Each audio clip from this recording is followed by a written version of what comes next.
Welcome to the Iron Prescription podcast with your hosts, Doctors Lynette and Stuart. We're both GPs and we're both personal trainers, though we do both jobs in very different ways. We chat about the best things you can do for your health and fitness, and along the way, help you to avoid wasting time on the things that really aren't. Thanks for listening. What we're doing? We said we would talk about ageing. Oh yeah, that's right, yeah. Ageing alongside getting older. Yes. And the difference between the two. I was thinking a good kind of springboard into that would be the highly entertaining documentary on Brian Johnson, Don't Die, on Netflix, which you recommended that I watch a few weeks ago. I can see it's, the way things go onto Netflix and then there's a ripple effect as it starts to catch on and people are talking about it. So it's getting a bit of attention now. Yeah, indeed. Yeah.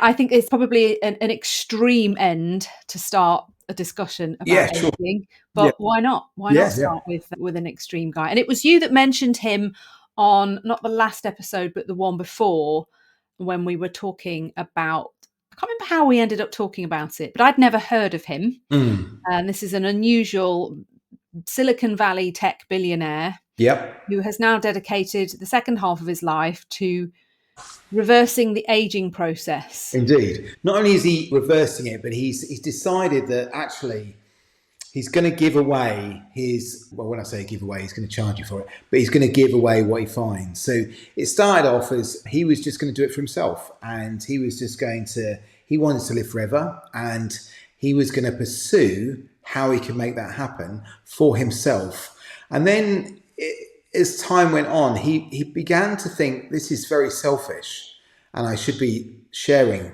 what I'm doing to myself for the greater good. And that's what he's done. He's set up a foundation. You don't have to buy his products. His products make it easier for you to consume what he's saying to consume. He's definitely taking the products that he's using, and he says that he's using, but he's very transparent. In fact, he's almost completely transparent when you look at him. He is. You can't find yourself.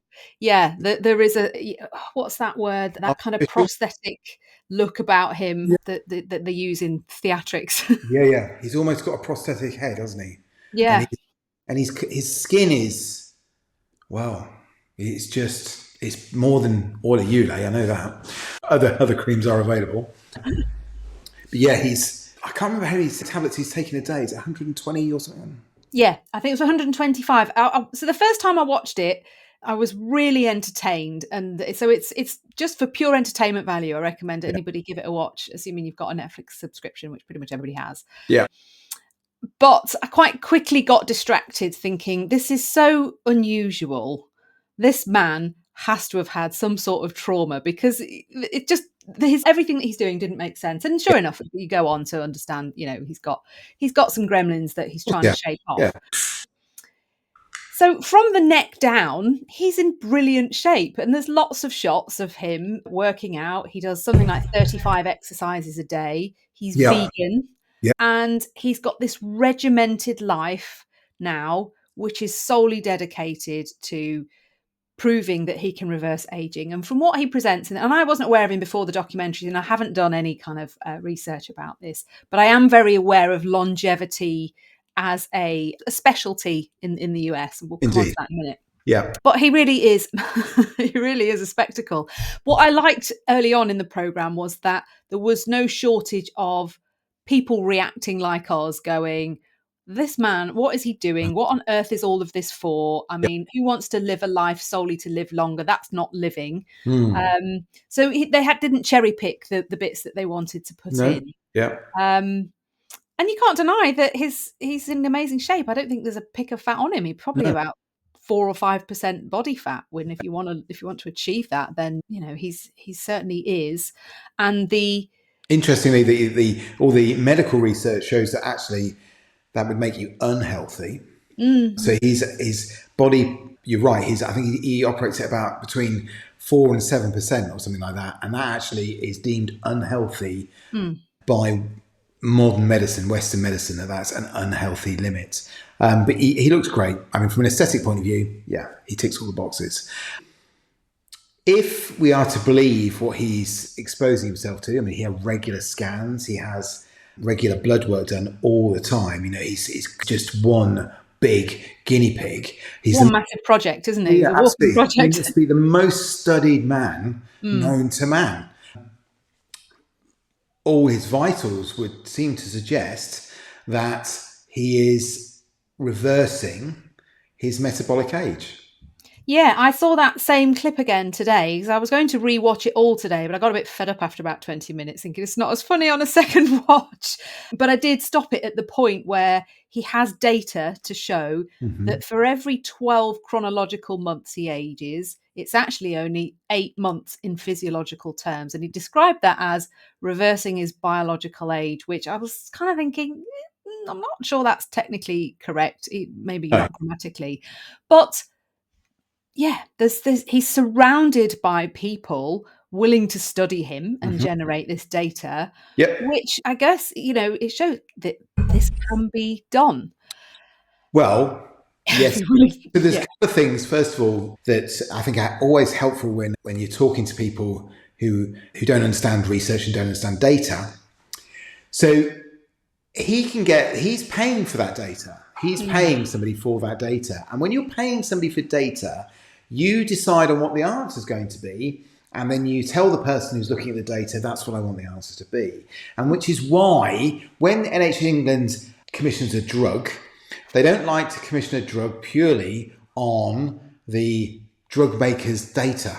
Because guess what the data shows for the drug maker? It's very favourable. So firstly, I'm not sure whether or not he's just surrounded himself with a lot of yes people that are just telling him the right answers for the questions that he's asking and not necessarily telling him the truth. Have you heard of a guy called Rich Pitino? Should have done. What? Which? Who? Pitino. No. Well, I should have with a surname like that. Yeah, you should have done.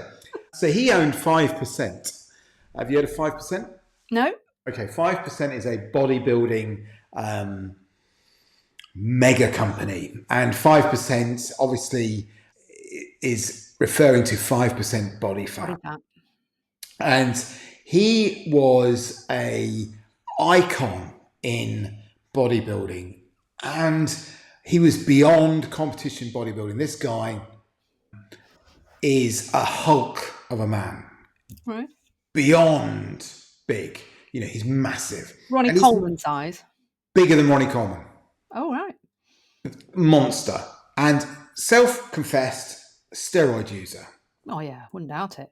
Looks like, on first look, like an absolute god of a man.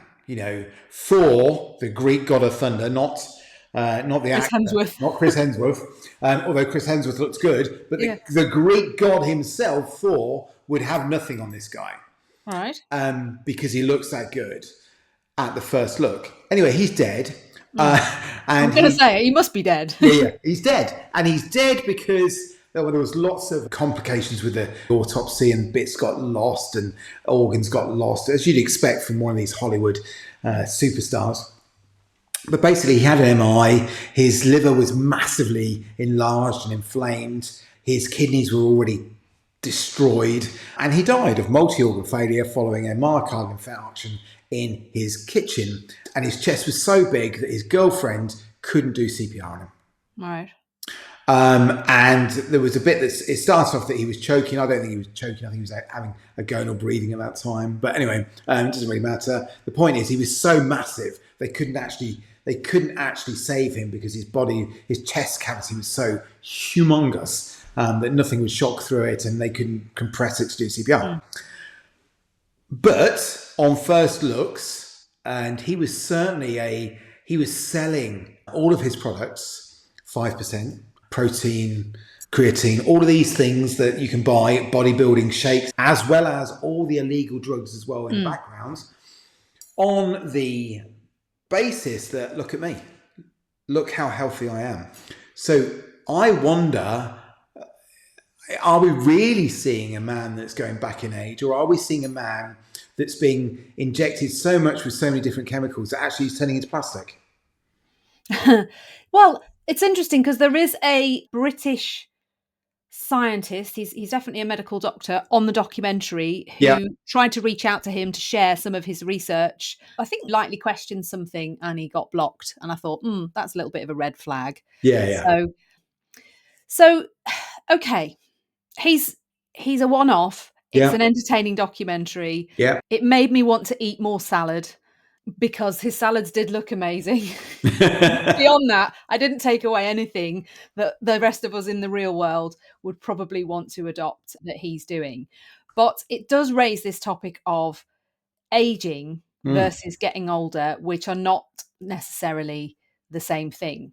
I no, think we've probably, those of us on the far side of 40 have probably all had a moment either with an injury or just not been very well, and you can wake up and feel like you've aged overnight. And we use that term, don't we? yeah, yeah, I've had some people mention to me on social media when they've broken something or, or they've had a fall, and just how suddenly they can feel really, really different. And we've both seen people who've had a period of chronic illness or even a nasty acute illness and seen them and thought, wow, that has wow. just aged you.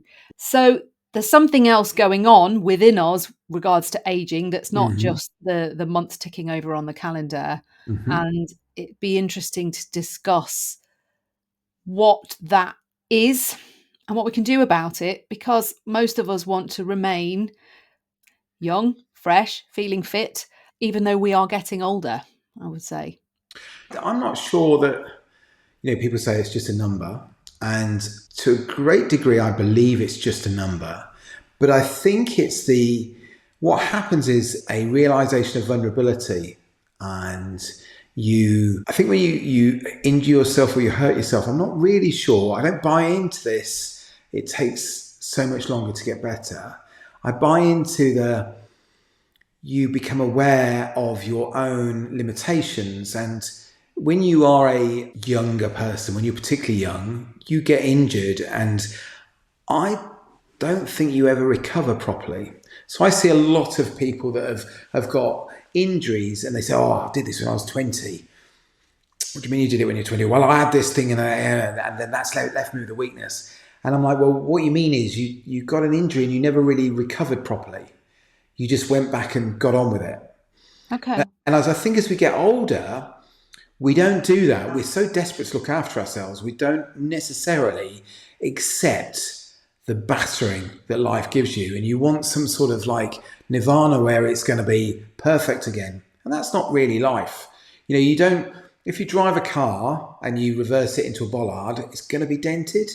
You can either whittle about it and think, I've got to get a new wing, or you can tap it out as best you can and nobody else will really notice it and you've repaired it and get on with it, or you can try and make it perfect again. It will never be perfect again. You reversed it into a bollard. Does that make sense? Yeah, it does. It sounds like what you're saying is you feel there's a much bigger mindset Oh, absolutely. component to aging, and that probably outstrips the physiological signs of aging. Yeah. Okay. Maybe. I mean, you have more to lose. When I was thinking I might break an ankle in the Peak District a few weeks ago, what went through my mind was, I'm too busy to have a broken ankle and be rescued from up here. I haven't got time for it. And I'm not sure 20 years ago, those same thoughts would have gone through my mind. So yeah, I take that on board to some extent. You see, But go on. immediately it's that catastrophic thinking. Yeah, well, it would have been a catastrophe. There you go, you see, but With you hadn't broken your ankle. But I wonder how much influence that statement of, if I've broken this, I'm in. So you're already saying, if I've, the worst case scenario is this, the biggest impact is going to be, I've broken this, as opposed to going, if I sprain this, I'll be all right by next weekend. And I wonder whether or not it's the mindset of that. maybe, but I bet most mums would think like I No, do. again, that's an age thing, isn't it? Or a responsibility thing. Whereas we've talked about my kids, and my son who's a boxer, when a high boxer, he wouldn't even consider whether or not it's broken. It could probably be broken. And he'd be like, nah, it's not broken. And because he goes, nah, it's not broken, he'll go off and finish the run. Yeah, Yeah. There is a bad side to that, because then he like I said before, he will undoubtedly end up with a chronic injury that he didn't let recover enough in later life. And you'll say, "Oh, I did this when I was 25. Mm. My dad told me to rest, but I didn't bother." But at the moment, his mindset is one of complete positivity. Whereas I'm like you, there isn't much left now I can break in my body. I think I've broken everything, but everything seems to, I think, oh God, not something else. And I don't know why I think that, because I've been doing it for 30 years, but now it seems to make much more, it means more. I don't know why it means more. It's still broken. Yeah. And invariably I've got myself to blame for it. So Yeah. Yeah. No, I do agree. I think there are some things where I would maintain there are measurable differences. Sleep is a massive component of recovery, and the data appears to show that for every decade older you are, obtaining quality sleep becomes harder and harder, even if everything else remains constant. Just getting into that deep wave refreshing sleep, I can attest to that yeah, very much. but why is that? Well, it's buried in Matthew Walker's Why We Sleep book somewhere in the detail there, but I remember thinking, this is absolutely true. Whatever that reason is, I'm living it now. Every 5 years, there's a noticeable shift. And we see that, we see that in the people that we treat and what they're talking about. A person who has a lot to say on this topic, and I know you're not overly familiar with him, is an American doctor, Peter Attia. Mm-hmm. And I read his book, Outlive. It's not a short book, but he now is probably the most famous doctor in the longevity space. And he makes the point that exercise is the only thing that can slow the aging process. And he presents lots of data through his book, and he makes a very compelling case for strength. VO2 max, he says the data, he actually, I was listening to this clip again today. He makes the case that VO2 max is the single biggest predictor of lifespan. Yeah. But he talks a lot about stability as well, which we mentioned in a previous episode, is something that tends to get neglected. And I suppose if we think about the general population and the people that we know, not even necessarily the patients, you can have two people who are the same age, Yeah. and their level of fitness, even if they're not particularly athletic, their ability to get themselves up off the floor if they trip over, Yeah. is probably what you would just off the top of your head look at and categorize their aging, I would say. Absolutely. But I would say what physical fitness gives you is the ability, and I think I've said it on this series already, is the ability to deal with an insult. Whether that be a physical insult of, let's go and walk up that hill quickly, or whether that be, let's have a chest infection. Because they're pretty much the same thing. The physiological demands that are made on our bodies when we walk up Snowdon, for example, if we go up there at a decent pace, are very similar to the same insult that you would get from a good going infection. And it's our ability to deal with that and to recover from that. Now, if you can't walk up Snowdon because you're getting out of breath, I guarantee you a good going chest infection is going to really mess with you. And if you walk up Snowdon and then can't walk the next day, then again, I can guarantee you a good going chest infection, it's going to stop you walking the next day as well. Because you're exposing your body to pH changes and hypoxia, tissue hypoxia in the same way. But if you are physically fit, because you walk up Snowdon on a regular basis, when that chest infection comes, and it will come because we will get infections, we will get colds, the extent to which it bothers your body will be reflected on what your body does with it. Now, it may start, if you're incredibly fit, we know that people who are fit have a higher immune activity system, so their immune system's constantly waiting for the challenge. In the same way as your legs are waiting for that challenge to go up Snowdon, your immune system is waiting, yes, bring it on. So you start with the infection that is going to lead to a chest infection, but for you, it doesn't ever get to a chest infection. It is blunted straight away by your immune system. So that's the first thing that we see. But also, we know that people who are fit and go to ITU are going to come out of ITU. People who are unfit, it's a one-way ticket. Oh God, yeah. And even in terms of the observations that you start to make after you've done maybe 6, 7 years in general practice, and this I would say is true whichever type of population you're serving in the community, you do start to notice the path really divide, and the people who've been fitter aren't coming in until probably their 70s, when joints are starting to hurt and things need replaced and that kind of thing. And I remember making that observation quite a long time ago. And Peter Attia was talking in this episode that I was listening to today about creating yourself a buffer, which I think it alludes to what you're describing. And he says, everything is going to get worse, like it or not. But what you can do is create yourself a buffer. So if at 40 your VO2 max is already quite poor, if your fitness is less than average, then you've got no hope of living this kind of retirement life that you might be concocting in your mind. It just won't happen. You've got to train for it before you even get there. However, what we can say is, so VO2 max is pretty much, depending on which author you read and who you believe, but VO2 max is pretty much decided when you were born. Your VO2 max is a genetic predisposition.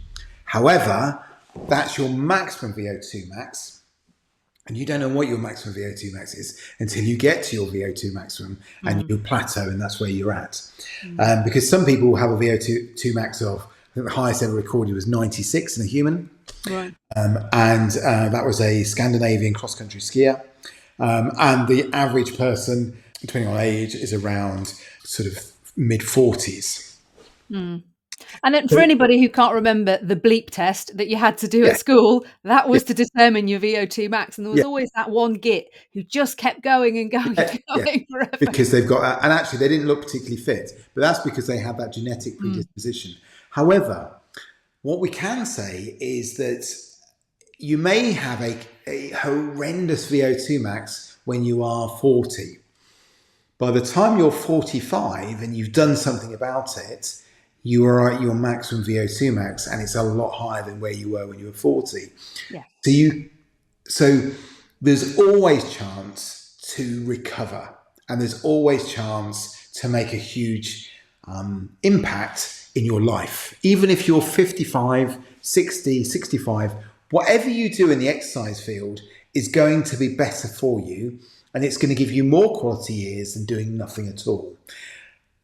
The reality is, the earlier you start, just like a pension, the earlier you start putting into the pension, the greater the return at the end. Exactly the same with fitness. But starting at any time is better than starting at no time at all.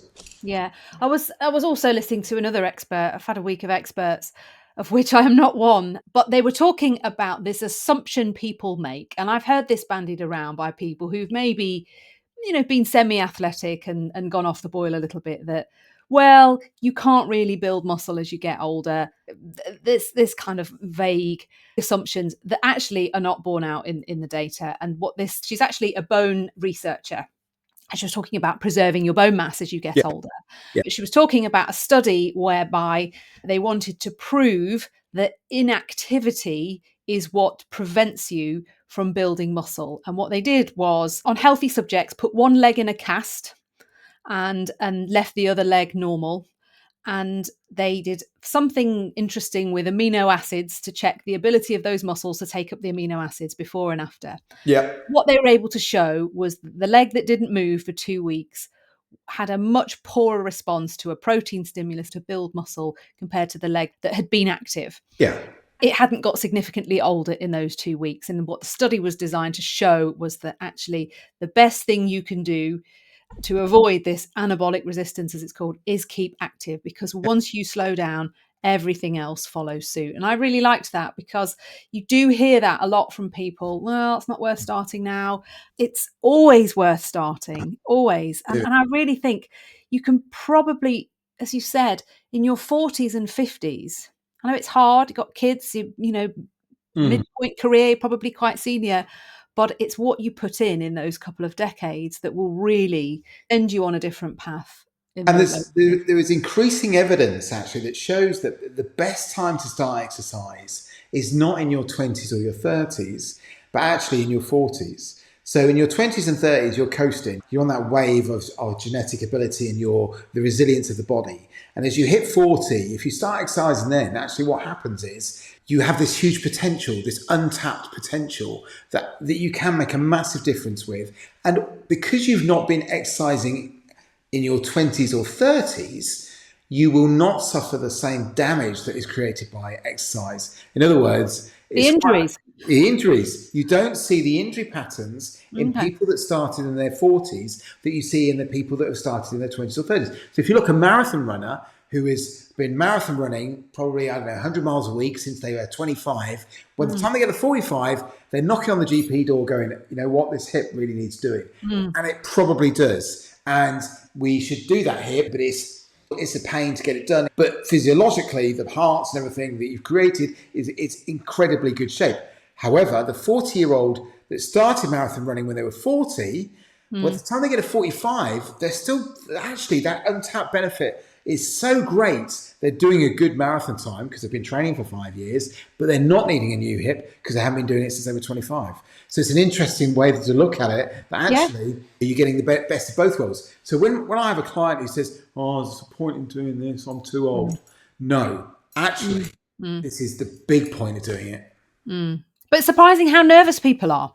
Oh, God. And again, that feeds back to the mindset issue that you've talked about, is that you're familiar with Adam Meakins, aren't you? The physio who's very big on Instagram, and he talks about glass backs, and he's often demonstrating fairly heavy lifting with a really complex spine to make the point that our backs aren't made of glass. But there's an awful lot of people who are almost scared to do anything. And we haven't really helped that as doctors. No. People talking about, oh, your disc is bulging or this is crumbling. Oh, we put these silly notions in people's head that once you've got a bulging disc, that's it. It's going to bulge for the rest of your life. That's very, very difficult to unpick once somebody's got that imagery in their mind. I recently had a herniation of C6 with horrendous radiculopathy a couple of years ago, and it was absolutely horrendous. The pain was agonizing. It didn't last very long, and I was lucky to have it injected with steroids, and that calmed everything down. But I was still getting some issues in my left arm, and I went back to see my spinal surgeon. I said, I think we're going to need an ACDF, which is anterior cervical spine fusion. So they take out the actual disc that's there, and then they slot a cage in and they fuse it together. And he said, I think you're right from the symptoms that you're explaining. He said, well, MRI, CT, plain film your neck. So I had this horrendous disc herniation at C6 2 or 3 years ago. And when you inject it, it doesn't go away. It's not a cure. Just gets rid of the pain. That's all it does, is get rid of the pain. Steroid injections are there to ease the symptoms, not cure the problem. I knew that it was still there. I carried on doing sport and exercise in between since. And most people were like, you were doing what? You're still lifting after that's in your neck. Gosh, why would you do that? Anyway, had the MRI, had the CT, had the plain film, got a telephone call from my spinal surgeon, Rob, who says, Stu, nothing there. There is nothing wrong with your spine. Perfect. Looks really good. No herniation. So there you go. So the fact that what made it go away was actually I carried on lifting. And the arm was completely irrelevant and something to do with something completely different and nothing to do with the neck. But we do get sucked into this thing of, once it's herniated, it'll always be herniated. Absolute nonsense. Yes. In fact, somebody I was talking to recently barely believed it when I said, no, prolapse discs will reabsorb over time. And they'd been specifically told that will never get better. No. And I just thought, wait, what? I'm sure lots of, there are millions of doctors giving really good advice, but sometimes stuff gets put out there. I know. Think, what? Where? I know. Where did you get that from? Yeah. Yeah. So, so we have to take our fair share of the blame for some people feeling more delicate than what they should be. But it does appear that according to the evidence, not just our opinion and not just our bias towards getting people moving more, that it's the one thing that you can do to limit your speed of aging even though you're getting older. And just to mention another very good documentary that's worth watching on Netflix. I do other things other than watch stuff on Netflix. Sure. But it's the one about the blue zones. I don't know, and I can't remember quite the name of it. Yeah. But again, the blue zones, for anybody that doesn't know, are these 5 regions globally where they've got more people living to 100 than anywhere else. And they were looking at what is common in all of these regions, and all of these communities are still active. In fact, the region, and it was either the one in Greece or the one in Sardinia, they're walking up vertical hills. You've got these people at 98 and 100 years old walking up vertical hills to go and see their neighbour and share lunch. They've got other things as well. And the ones in Costa Rica were still riding horses. It's I think incredible. Yeah, absolutely. And I think that's another point that I try and get across to my clients, and hopefully I've got across on here, that I don't believe in I probably get struck off for this. I do not believe in the 10,000 steps per day thing. I think that... nor should you. There's no evidence for it. No, there is no evidence for it. That was it was an arbitrary number that they came up with. And the problem is that people are married to that and think that they're doing themselves some good. What you've got to do is you've got to stress your body. To be the fitness that I'm talking about is not fitness like going for a walk at lunchtime. You can go for a walk at lunchtime by all means, as long as you are really walking hard. As long as you're making your body. I don't care what you have to do to make your body feel uncomfortable, but you have to make your body feel uncomfortable. So if it is walking 10,000 steps, if you are in that's where you are in the journey, that 10,000 steps is bloody hard work for you, then that's what you should be doing. But if you are of a normal fitness, 10,000 steps is pointless. You need to be making your body feel uncomfortable, because it goes back to what I was saying about you have to be preparing your body for the insult of illness or injury. And that's why your body needs to feel it's uncomfortable, because it needs to be stressed to learn the adaptive coping mechanisms of dealing with those insults. So that's my top recommendation. Whatever you're doing, you need to feel uncomfortable. Not like you're going to die. Although when I have a training, and my clients that are on a training program with me will know that there's certain days of the week where they will feel like they're going to die, because I also believe that if you want to get absolute progress, then you have to go to that really dark place and you have to get into the hurt locker. But generally, you just want to be stressing the body enough to make it feel uncomfortable, and that's where you'll get your long distance gains from. Yeah, and I think to illustrate the extreme of not doing that is a case that I've done very recently, where an individual had died at the age of 67, and we're not generally allowed to put old age and frailty on a death certificate for somebody who's younger than 85. Generally 80, 85 is usually accepted as being okay. But this individual was 67, and despite my best efforts, this person had just aged so much, was so weak and so frail that they faded away. And I had to get agreement from the coroner to be able to put that on the death certificate, but it happens. Somebody who has not done any of the right things in order to get any baseline level of fitness, and thrown in some habits that we probably should avoid, like smoking and drinking and eating a life of crap food. But yeah, you can die of frailty long before you're old. Yeah. And let's remember that we're now meant to be working till we're 67. We should be fit and well enough to still work and contribute to society. But and that's not that rare. No. It's really not. But it's preventable. But I think I'd like to kind of leave with a message that it really matters what you do now. You can't keep thinking you can just come back to that when you retire. When I retire, I'm going to start doing this, I'm going to start doing that. Well, it's better to do it then than never, but start finding time to put this in and make it work now. If you want that end of retirement age or those later decades to feel the way you want them to feel. And I would say you've got to see it like the same way as you would a pension. If you're putting into a pension enough money that you miss it, that's the right amount of money to be putting in. If you're putting into a pension money that that you don't even notice you're putting it into the pension, you're not giving enough. It's Okay. got to make you a little bit uncomfortable, because that's where the real gains are made. Yeah. Yeah. Fair enough.